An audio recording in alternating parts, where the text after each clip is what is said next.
Assalamualaikum warahmatullahi wabarakatuh. Kenalkan, nama saya Habibah Nurhasana dari kelas 10 MA. Sini saya akan membahas sedikit tentang membina budaya kerja masyarakat digital dalam tim yang inklusif. Dalam membina budaya kerja masyarakat digital dalam tim yang inklusif, terdapat beberapa tips yang bisa kamu terapkan dalam kehidupan sehari-hari. Mari perhatikan uraian berikut dengan seksama. Pertama, hal yang harus dipahami saat membangun budaya kerja. Setiap perusahaan atau organisasi pasti memiliki visi dan misi yang harus dicapai. Hal yang kita semua pahami hanya dapat diraih dengan partisipasi aktif semua elemen dalam tim.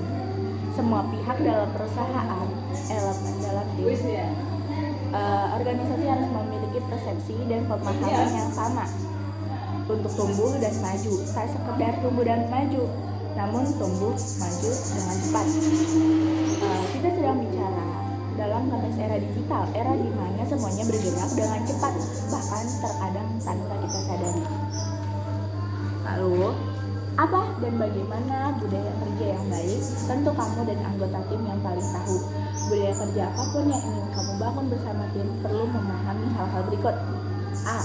Wajib yakin pada masing-masing anggota tim. Tidak boleh ada kata ragu, apalagi meremehkan. Saling percaya adalah kunci utama jika ingin membangun budaya kerja yang solid. Setiap anggota tim pasti memiliki keahlian masing-masing. B. Jangan bentuk tim yang tidak boleh gagal. Berikan ruang untuk kegagalan. Hal ini sering terjadi pada perusahaan atau organisasi yang baru berkembang, yaitu menekan tim atau tidak boleh melakukan kegagalan. Perlu disadari bersama, kegagalan adalah sahabat akrab perusahaan atau organisasi yang baru berkembang membangun budaya kerja. Tidak mungkin ada seseorang yang tak pernah gagal. Karena itu, demi membangun budaya kerja yang produktif dan menyenangkan di dalam tim, sebagai pemimpin bukan tudingan telunjuk yang mestinya kamu keluarkan, tapi uluran tangan untuk membantu tim keluar dari keterpurukan. Lalu C, sediakan alat ukur yang cepat, tepat, dan transparan. Demi mencapai tujuan dan membangun budaya kerja yang baik, kamu wajib mengukur dan mereview tiap hasil dari seluruh anggota tim. Mengetahui proses tim adalah sebuah hal mutlak. Kamu membutuhkan alat ukur kinerja yang mampu memproses hal semacam ini dengan cepat, tepat, dan transparan. Apalagi jika hal tersebut sudah berkaitan dengan persoalan apresiasi dari perusahaan. Lalu yang kedua, cara meningkatkan kinerja untuk menjadi pemenang di era digital. Disadari atau tidak, teknologi berkembang sangat dinamis, menawarkan cara-cara baru yang lebih efektif dan terkadang lebih menarik untuk menyelesaikan permasalahan. Hal ini tentu juga berdampak langsung bagi para pelaku industri di bidang apapun, tak hanya swasta namun juga pemerintahan dalam ranah pelayanan publik. Lalu, apa yang dibutuhkan agar dapat meningkatkan kinerja baik pribadi maupun tim? Ada beberapa hal yang perlu dipahami agar menjadi pemenang di era digital. Yang A, tanamkan DNA digital. Menjadi keniscayaan bagi seluruh unsur organisasi, mulai dari pemimpin, jajaran manajemen, hingga staf, untuk memiliki DNA digital guna mengelola dan memanfaatkan dalam baik perubahan model bisnis serta pendekatan manajerial baru. DNA itu mengalir dalam tubuh.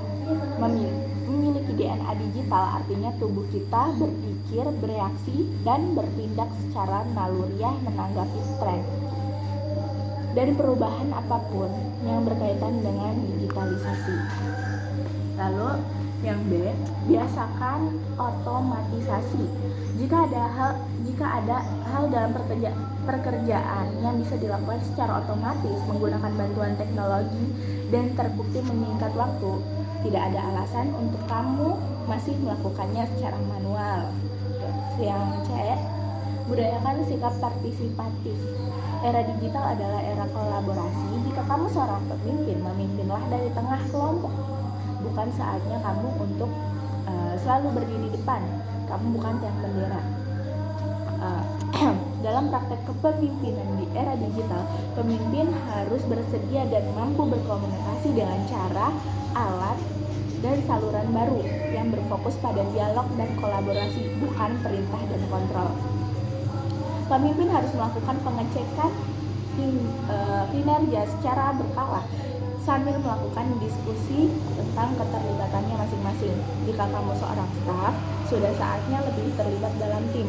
Jangan menolak pekerjaan hanya karena itu tidak sesuai dengan tugas pokok dan fungsi. Sekian yang dapat saya sampaikan tentang membina budaya kerja masyarakat digital dalam tim yang inklusif. Kurang lebihnya mohon maaf. Wassalamualaikum warahmatullahi wabarakatuh.